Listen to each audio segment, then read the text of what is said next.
Hello and welcome to ZDA Press. I'm Zach. I'm an independent self-published author, a freelance editor, and cover designer. And of the handful of titles I've collected over the last 10 years of experience, it's that last one that we're going to be focusing on today. We are under 2 weeks away from the launch of my next novel, The Midnight Ruby 2nd Edition, and I thought I'd take some time to show you how I made the cover for it, and this will also double as a way of showing you how you can make your very own book cover for free using just one browser-based app. The app in question is called Canva, and I'm sure it will elicit a response one way or another regardless of your background. There's a lot of discourse that I'm seeing back and forth about the pros and cons of using Canva in the literary world, especially for self-publishers. I think it's a great free tool. I use the Canva free version because I'm stubborn and I like the creative challenge of sometimes having to brute force my way through certain assets if I can't find just the one that I want. Usually I can. I can almost always find exactly the asset I'm looking for, but sometimes that asset only comes with the pro version of Canva, which is a paid subscription, and I'm not messing around with that. So that will lead me to get more creative or come up with a completely new design that's a completely different direction that is oftentimes better than what I was already working on.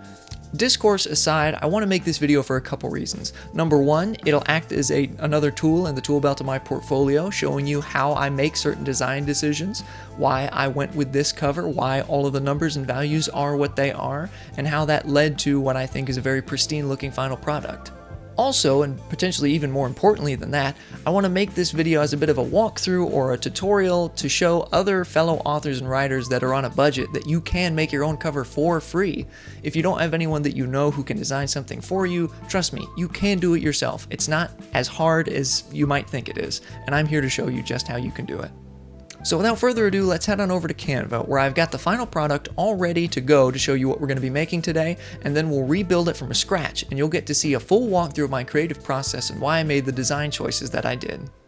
So here we are on Canva, and here is the final cover for the Midnight Ruby 2nd Edition, coming out on May 12th, so very, very soon.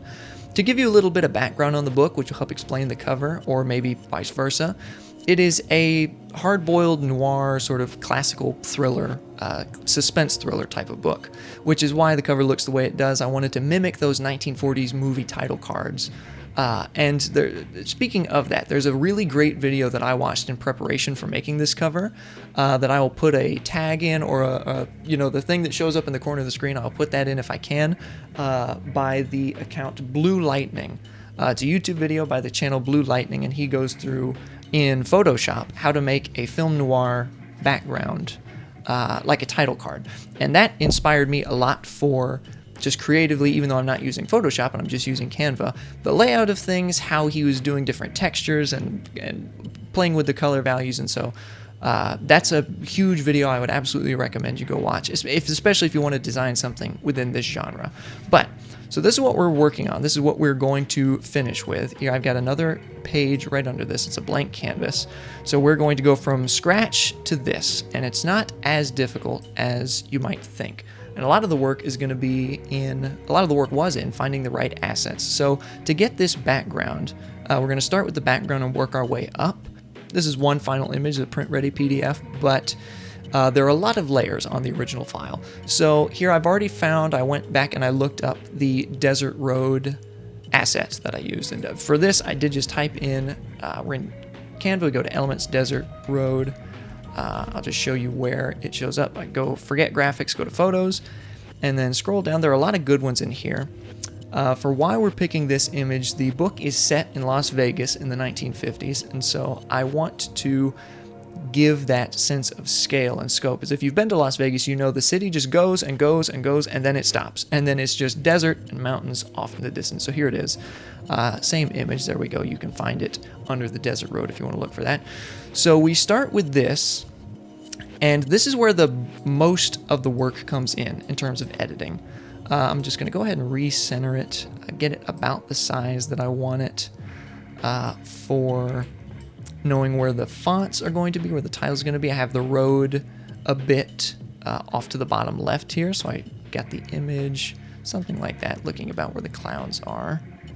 Right about there, I think, will be pretty good. And then, of course, we can crop this just to make it a little easier to work with.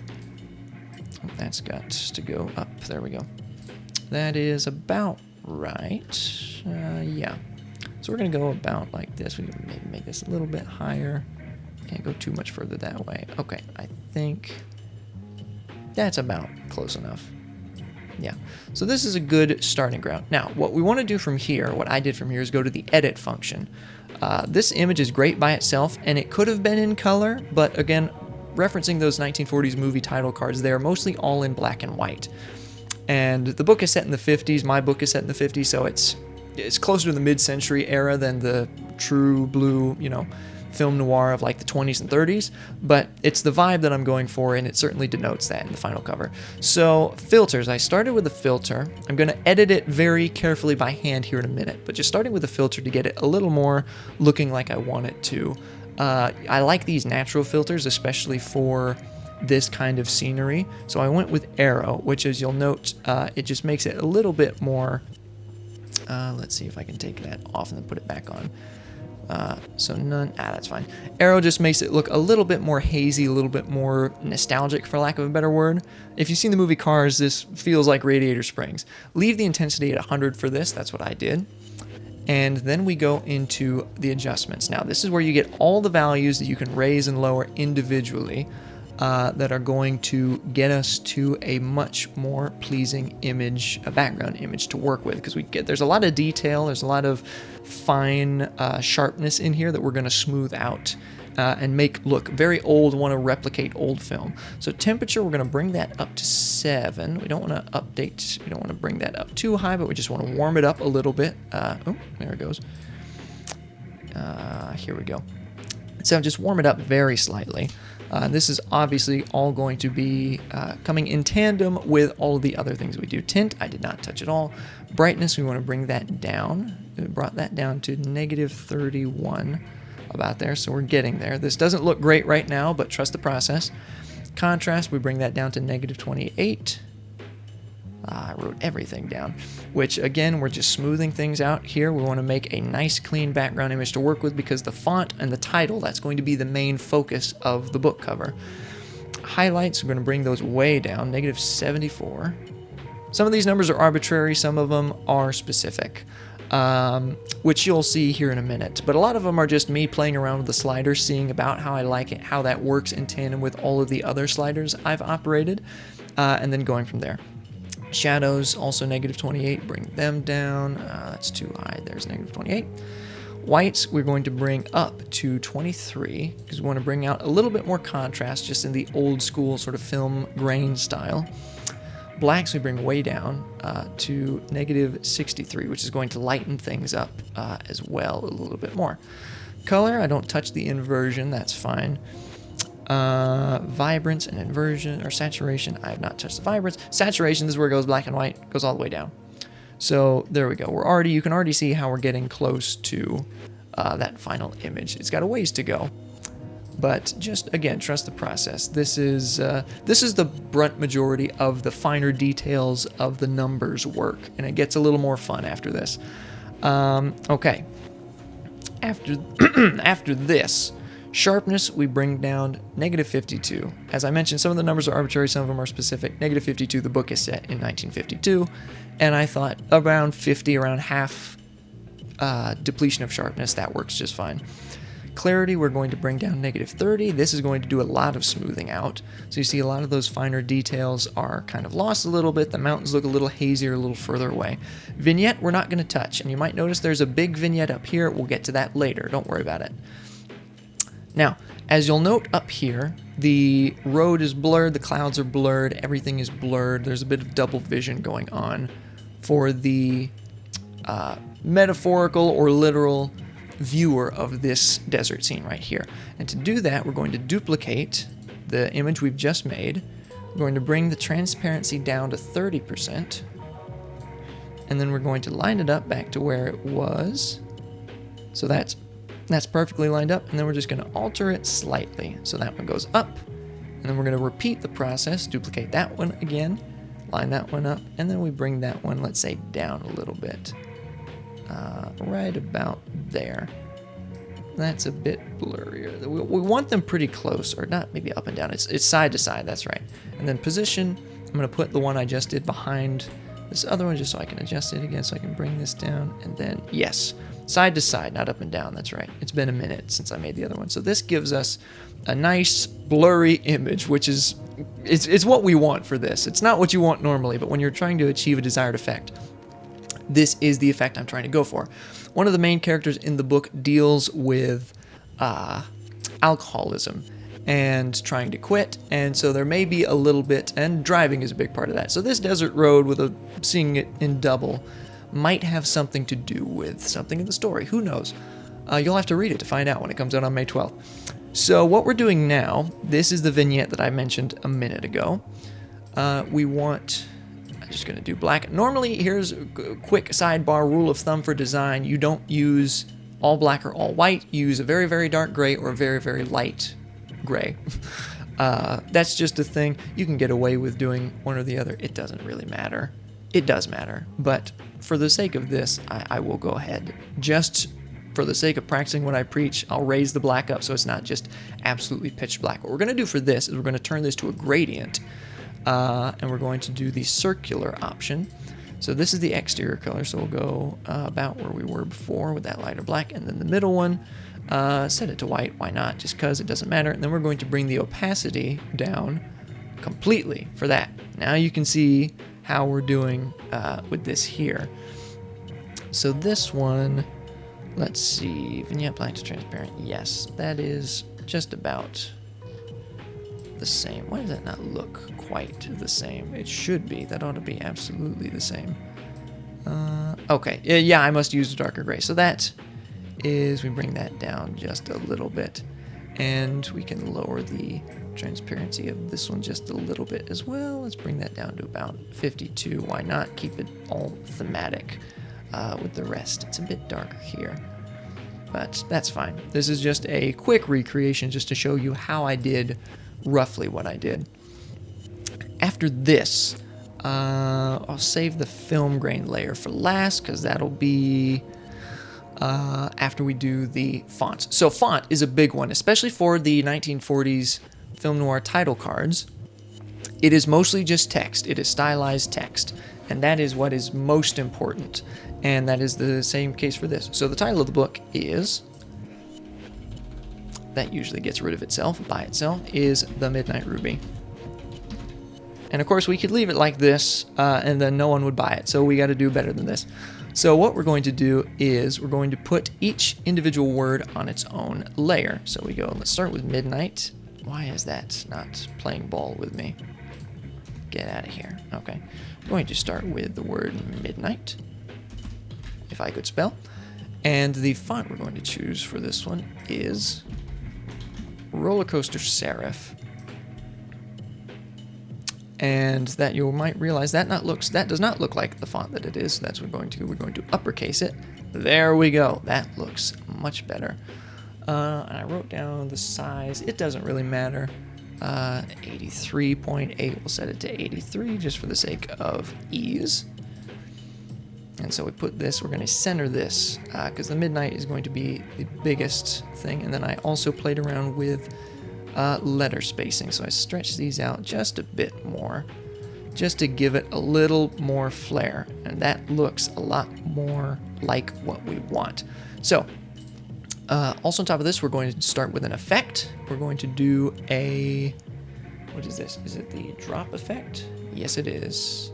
Yes, drop effect. Okay. And then we're going to change the text color to white. Pure white is fine for this, for what we're going to do. And again, archetypal of the genre, atypical of the genre. And then on the effects, go back here. Keep that black. Yes, that's good. Okay. I wrote everything down. The direction is -45. Offset, I'm going to do 68 or 70. It doesn't really matter, but just we want that far away. 68 it put me right there. And the transparency we're going to bring up to 100%. So we don't want it as a shadow, as a translucent shadow or transparent shadow. We want to have it as a hard back, like this is a physical. These letters are physically in the space and they're casting a very harsh shadow onto a flat background, okay?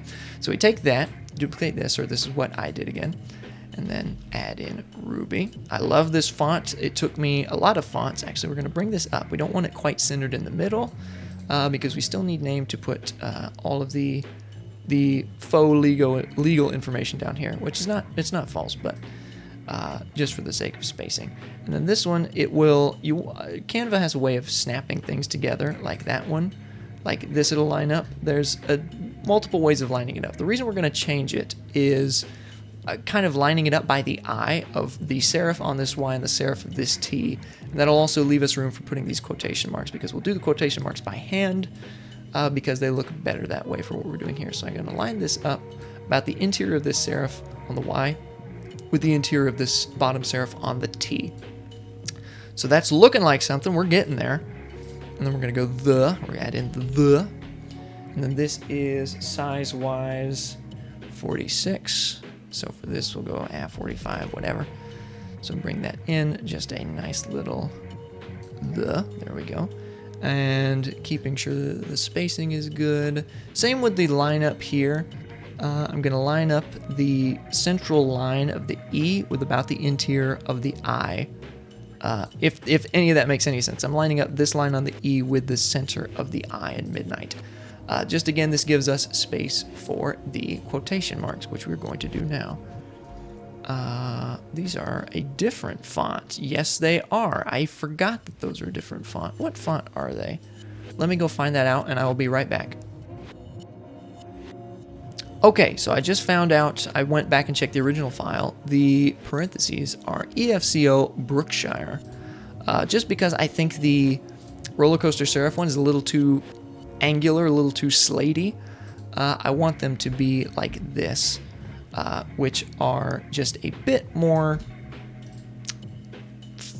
formal, for lack of a better word, a little bit more interesting.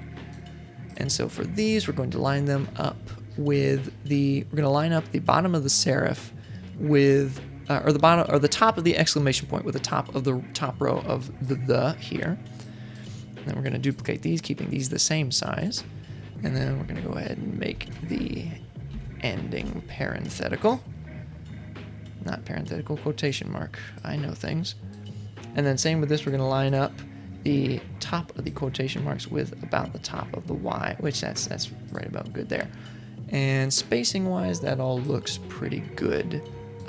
Keeping the shadows in either a little further away in the final cover, so I can move these ever so slightly out. There we go. That's looking good. Now that's looking like something. Okay.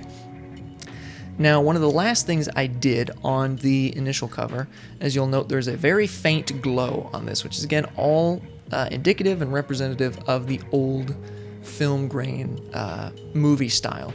And so to do that actually takes a little more work than you would expect, because it's not like what you'd think it is. So we're going to go back to effects. We're going to duplicate the text. I'll just bring it up here for now. And then go neon, okay? And we're bringing the intensity, so that's already very bright. Bring the intensity down to 0. That's still incredibly bright, but that's fine. What we're going to do now is overlay it and line it back up, and it should snap right into place, right back over where it was. That's still incredibly bright, so bring the transparency down to 50%. Yeah, right about there. 50. It's going to bug me if it's not right on the money. There we go. So now, as you can see, that just adds just the nicest extra touch of quality and polish on this.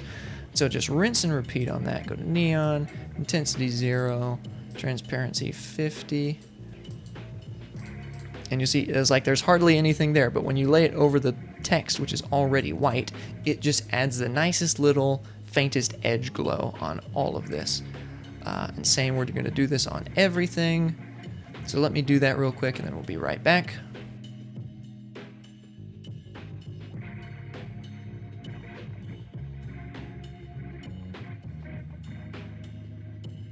Okay, so that's all done with that. So all these now are doubled up. The text is doubled up with, let me make sure everything's lined up. Yeah, everything is lined up just right and has got the soft glow on it. I don't think it's necessary for me to show you me just repeating the process every single time, because it's the same. So now that we've got the text up here for the font, title of the book, this is really starting to look like something much better than it was. Actually, I realized the vignette on the other one was darker because I duplicated it and I added another one.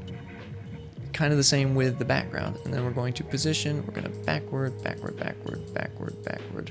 put that, make sure that's behind all the text. Right there. That's good. Okay. That's starting to look more like the final product. Yes. Okay. What we're now going to do, actually, I think this was, that is, okay. What we're now going to do, I've got my name at the top. We have the author's name, so we got another text box for that. Text box. I can speak. This is why I write, because I don't speak well. Zachary Anderson, which is my name. And let's see, that is the size. I'll go 27 on that. And then the font on this one is actually, well, this is a new text box. Okay. And then we're going to change the font on this because I don't like the roller coaster serif font for everything, obviously.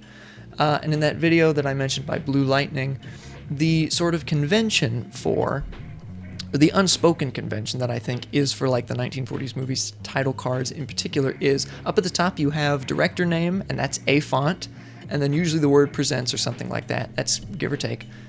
You can have it or you don't have to. Then the movie title, which is another font, and then all the legal information and studio business at the bottom, which is a third font, third or fourth, depending. And I don't really like this roller coaster serif. Like, it's fine for this, but I think just what looks more... I like using multiple fonts that blend together well and look all under the same umbrella of style. And so the font that we're going to use for this one is Pirata 1. And there it is, which I just think looks a whole lot better. And we're going to put this right here. Actually, we're going to put this there. At the top is, so the name is centered on this purple square that is here, or rectangle, that is showing you where sort of the main bind of the, where the main core of the layout is. And so I'm going to have that here because we're going to center up some of the legal stuff down here later. Well, I can bring that. I think I did bring it down in the end. Yeah, because that's center. Okay, we'll get to the bottom in a minute. But for this, we're going to do the same process of edits as, or effects as the name, just with the drop. We're not going to add the glow to this one. Just because I just want the glow to emphasize the title itself. And so let's set this to white, and then go back to effects. That's black. Bring that up to 100%. Blur off. Offset is 68. Right there. And so again, it looks much closer just because this is much smaller, of course, and the font is a little bit thicker than this one, but I think that looks good. I still want to have the effect of the shadows on there being cast, but again, I only want the glow on the title because that is the key focus and draw that needs to get the eye and grab a potential reader's attention. So under this, I'm going to duplicate this just because I don't want to do the effects again. I have the word presents, and wouldn't you know it, that's another font as well, and another size that is a bit smaller. We're going to go 19 for that, just something small. I'm going to line that up under there. And then the font for this one I have listed that I used is Donau. Or there may be another way to say that. This was the font. I actually used this font before for the Midnight Ruby first edition. This is the second edition, of course. On the first edition, I used this font for the hardcover. Which I liked because it was very sophisticated and very Art Deco. So I'm going to shore that up with a little bit closer to this text just to keep this grouping preserved. And then down here, then we have all this little false legal, well, not false, just decorative legal information, which of course it's all, it says all the same stuff in the legal page of the book. So let's start with, let's just do the text, because that'll actually, we're going to do this little logo right here. This is the ZDA Press. ZDA Press is my website, of course, the YouTube channel. Colophon, which is colophon is a fancy word for your publisher or your imprint's logo that goes on the spine of the book. It might be inside the book on the legal page. It depends. An example of another colophon is, think of like a Penguin Random House book. You get the little penguin on the bottom of the spine. That's what that is. That's a colophon. So we're going to build that, and I built that from scratch just to play around with putting it here for the sake of mimicking the kind of style that I want to do. But let's go into my uploads where I've got, here we go, I've got the ZDA Press. This is the icon, the square icon on the website. I edited this a while back, changed this to black and white, or black and gray, and then cut it into a circle. So we're going to shrink this down quite a bit. Yeah, quite a bit. So we're going to do that here, and we're going to line this up in the bottom. So this is going to be what's in the middle of all of the purple rectangle of where everything is. So we're going to put that there, and then we're going to get another circle, and we're going to bring this down. We're going to change the color on this to, there it is. We're going to match the color from that's already in here on the inside of this, and we're going to shrink this. We're going to come down here. I'm going to get up close and personal. I'm going to go ahead and move this backwards, put this behind the ZDA Press logo. I just want to have the circle as a nice little extra. Nope, don't move that. I want this to be moved. There we go. A nice little extra, what's the word I'm thinking of? Border on this. Why are you being so finicky? All right, we'll center this first and then do this. We'll do it the hard way. And sometimes I don't know why it doesn't look like that's perfect. Okay, so that's just about centered. That's fine. And that was originally what I left off with. I'm like, that's good enough. And I thought, no, it's not. We can do better than that. So I went and I looked for a Laurel asset. We go into graphics this time. And where's the one I used? There it is. We're going to bring this down. We can change the color of this. We're going to set this to that same gray just to keep everything visually in line.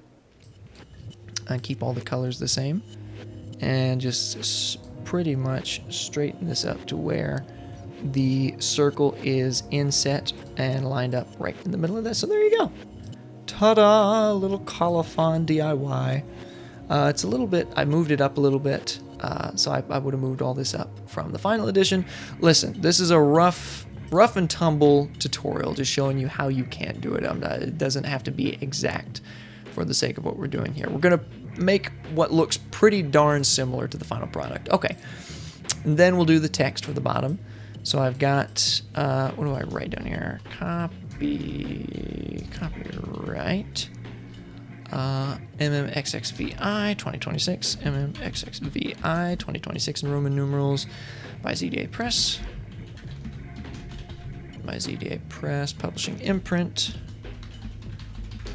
And I only, again, put this in because mimicking the kind of style, the movie's title cards usually have like copyright, and then they have the year and Roman numerals, and then they'll give you the studio name like 20th Century Fox or whatever. And then this is its own font as well. No, it's not. It is the same one. Is it? No, it's not. It's a different font. But yes, it is. It's its own font as well. There are many fonts at work here that move in mysterious ways. This is Geni Purva. Geni Purva. Am I looking in fonts? Yes, I am.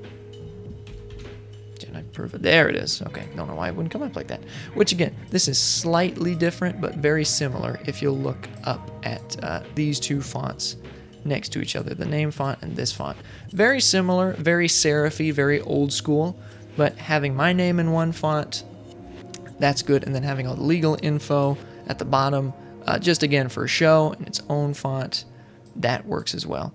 And then the Presents, the Zachary Anderson Presents the Midnight Ruby, that's again just for show, so you can get away with having this many fonts, especially when they're of varying sizes and serving different functions. But for the most part, if you're trying to design your own book cover, you want your fonts. You can get carried away using too many fonts, as I know I have in some of my tester designs. And so what do I have here? All rights reserved on either side. All rights. And then we shrink this text box. All rights. There we go. And then line this up. Keep it in the middle of the binding box there. Where's the duplicate button? There it is. And then we have reserved. Reserved. That's not spelled right. This is why you need an editor. And if you are in need of an editor, look no further than the ZDA Press website. So just visually line this up. It doesn't have to snap into place perfectly because I said so. Just because this text box is a little bit wider than the actual text. There we go. Now it'll snap. There. Perfect. Okay. Yeah, that's looking good. Okay, so now that we're practically done. but we need a little extra polish on this. So let me go get, it's either film grain or texture, the fonts, or the assets, that's not, if I go back to elements. Film grain, if you want to make something look a lot more complex and well thought out than it is, throw some grain or texture on it. That is my professional opinion and advice. Why is that not showing up as pink? So let me track back down the exact asset that I used for grain and texture. That's not it. That's way too grainy. That's too much. And I'll get right back to you.